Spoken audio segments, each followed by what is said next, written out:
I want to get to our guests here in studio. Graham Renz from the Show Me Institute. Thanks for coming in. Hey, thanks for having me on, Annie. Absolutely. So the loop trolley, I keep hearing about this loop trolley. Is there a loop trolley? Yes, there is, and it's on this eternal recurrence, this loop of just never coming into existence. Mm-hmm. So where are we at in the process? Yeah, so that's a great question. So there was supposed to be a loop trolley that ran from the Missouri History Museum to the loop, the Del Mar Loop. It was supposed to open in 2016, and the opening of this thing has been pushed back and pushed back and pushed back. It's had all sorts of delays. It's over budget by something like $10 million. And we just heard last week that it's going to be delayed again. It's not going to open this time we hear until later this summer, and it's going to have reduced hours. So this project rollout has been really long, really expensive, and it's been a disaster. So is it entirely taxpayer funded? Was there any private dollars involved in the process? Yeah, so there were supposed to be about $5 million at the organization that's managing the trolley was that they were supposed to raise. They didn't get that raised. Clayco, a developer who's been associated with the project, helped in its construction, donated $500,000 to bail it out. The second time it got bailed out, but this thing is predominantly funded by federal tax dollars and also county and local tax dollars. So taxpayers from the federal to the very local level should be upset and dismayed by how poorly this project has been administered and managed. So when this trolley eventually sometime, hopefully, does get into, function, what is it? Is it going to be free to ride? No, it will not be free to ride, and that's not necessarily a bad thing, right? Because these projects should help pay for themselves, but it's going to cost as much as it costs to get on a Metro bus or the Metrolink, so it's going to cost over $2 to ride this thing. It's going to run just over 2 miles, again, between the History Museum and the Del Mar Loop. It's going to run in traffic, so it's no faster than a bus. It's probably going to be slower because you've got to wait so long to get to let people on and off. It's going to congest the traffic even more on the loop. So this is a project that proponents were promising a lot. They were promising tourism, redevelopment, all this great stuff. We know beforehand. The research just doesn't suggest that that's going to come. But now, it would be one thing if they rolled this out so quickly and it got up and running. But taxpayers have been paying and paying and paying, and they still can't ride this thing. That's frustrating. So who are the major proponents for it in the first place? So Joe Edwards, developer of a lot of the property on the loop, has been a big proponent, and other just community activists in U-City and City of St. Louis. And again, the biggest reason to invest in these things, they say, is that it spurs economic development. And if you've been to the Loop anytime recently, there's a big apartment building that's going up just east of Skinker, and proponents point to this saying, hey, look, this is what happened. This is what this project did. They never mentioned the nearly $20 million in tax subsidies that project received. And again, when you look at these sort of systems, these streetcar systems all across the country, all the success stories, the bits they don't mention are the tens and tens of millions of dollars these projects get in taxpayer subsidies. Do we know what the holdup has been? Why it hasn't been, on time and under budget? What's the reason for that? Yeah, so there have been delays, and so they're using these vintage trolleys, and they've got to refurbish them and get custom parts made, and some of those have been delayed. It seems like some of the previous holdups are somewhat inexplicable. The FDA, the federal agency that granted a lot of these funds for the project, said, hey, you guys are not making any progress on this. We're going to pull back the funds if you don't get going. So a lot of it seems to be unfortunate with, again, some of these parts just not coming in. But a lot of it just seems to be the administration and, again, the management of it just has not been on the ball, and whether it's just letting things slip through the cracks or what. But it's been a PR nightmare, and so there should be a trolley up and running. There should have been one 2 years ago, but we still, again, they promised. What was the genesis of this project? When did they come up with it? I think in 2009, 2010, and I think it's been an idea for a while, but the process of applying for federal funds goes back to 2010. And so there should have been, they say now it's going to come later this summer. If past experience is any indication of future results, I wouldn't put my money on that, but we'll see. Hopefully it gets running this year and doesn't go into 2019. So what do taxpayers... what should they be doing right now if they're watching this project as it is not unfolding as quickly as it was supposed to. Is there any place they can go to contact to find out more information specifically? Yeah, I mean, I would encourage everybody listening, if they want to learn more, to visit our website at showmeinstitute.org. I think for, action items, talking to your elected representatives, talking to public officials, and when you hear plans for these, sort of, they smell like boondoggle projects, right? You can sort of just see it on the face. Be skeptical of the promises that proponents are making. History and research suggests that all these promises are rarely kept. They like to highlight everything that goes well. They like to highlight the ribbon cutting, but they don't like to highlight just the grueling process that has gone into these projects, and especially in this project where you've got sort of a vanity streetcar project. This isn't serving a transportation need.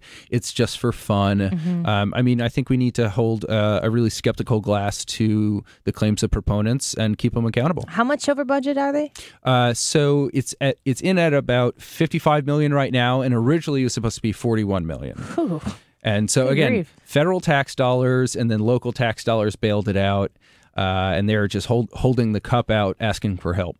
Yeah, it sure sounds like it. It's frustrating to see these types of projects. I've seen a few around where I live where it's something wants to be accomplished, and the question is this a want or is this a need? And when it's taxpayer funded, you'd like it to serve a need more than a want. And if it's a want, then who wants it? And how bad do you want it? Pay for it. Yeah, like come up with a way to support it. Are there any concerns about it being, like causing any issues once it's implemented? Is it just going to be a nice, fun thing to do to go drive or ride the trolley? I mean, is it just mostly amusement oriented? Yeah, it's mostly amusement oriented. There are some known issues with implementing these projects. There have been, there's a lot of construction that goes into it. And if you've followed any of the headlines with the project, you know that there have been lots of businesses that have had to close, leave the loop because they just didn't have the foot traffic to keep up. For any bicyclists out there, these trolley tracks, you've got railroads in the street, and they're known to, not be, you get your bike tire in that little gap in the rail, and you're probably flying off your bike. I think especially one thing to note here, again, with this project, there's a bunch of bus routes that already serve this area. There's a Metrolink that runs through there. We didn't really need any sort of public transportation service in the area. The streets are already pretty congested. And so I think with this trolley in the street stopping right, again, in traffic, and the Del Mar now is only a one lane each way, I think when you're stopping to let people off and get people on, that's going to be, close to a minute where this thing is just stopped in the middle of the road, and you're going to have a lot of traffic behind it. So I think congestion is not going to get any better. I think it's probably going to get worse. And again, besides all that, this is just, like you said, wants versus needs. Was this what we should have spent $55 million on? Are taxpayers going to see that $55 million ever again in terms of, investment, tax revenue? I'm skeptical. So again, I think this was a want project, not a need project, and it's gone way off the rails. Graham Renz with Show Me Institute. Do we know who the managing property is behind the project, the managing group? So it's called the Loop Trolley. There's a Loop Trolley TDD, which is like a special district that helps administer some of these funds. And then there's the Loop Trolley Company, which, again, you can just Google their name and their website will pop up. And they're the group that's really administering and managing this. Okay. Well, thanks for coming in and talking to us about it. Everything Show Me Institute is right there online at showmeinstitute.org. It's a wonderful resource for you. Anything that has to do with taxpayer advocacy for the state of Missouri. You guys cover such a great array of issues, economic issues, educational issues, government process issues, and local issues just like this. Absolutely, yeah. So thank you. Thanks for coming in. We appreciate having you guys in. Thanks so much. I'm going to shift back gears here to, let's see here. I'm going to pull up for Dave here. Dave, thanks for calling the show. Hi. I was just wanting to comment that this was a federal grant, federal boondoggle, and Russ Carnahan was real proud to get that money. But there's 435 congressmen, and so if Russ got this boondoggle money, our tax dollars for this boondoggle, 434 other congressmen got, I guarantee you, the same amount of money for their boondoggles, all our tax dollars. Yeah. So whatever is going on with the trolley, multiplied times 435. That's my comment. Yeah, that's cool. Thanks, Dave. I appreciate it. Whenever these federal dollars, these little pet projects, work or whatever you want to call it, whenever these dollars get handed out, it is something to behold. If you were to tally that number up, do you know what the federal part of this is? Do you offhand? Yeah, it's about $33 million. So, I mean, first I was going to say too much, but I think the precise figure is about $33 million. That's crazy. And to Dave's point, that's this pet project. That's this boondoggle. How many $33 million checks have been cashed on the taxpayer when it comes to paying your federal income taxes? They all go into this pool of money, and then they're being spent on trolleys that aren't actually in service or are far behind the schedule and way over budget. This is where, when you are looking at Washington, D.C., and you're sending people there to drain the swamp, and you're talking about tax cuts, the spending has to get cut too. You can't cut taxes and increase spending. Certainly in the case of the state of Missouri, the Show Me Institute is always watching that. You guys are hawks when it comes to fiscal responsibility, the Missouri taxpayer dollar, and where it's best served and where it's being blown. And we appreciate your advocacy here. Absolutely. We're glad to do it. All right. ShowMeInstitute.org. Thank you guys for coming in.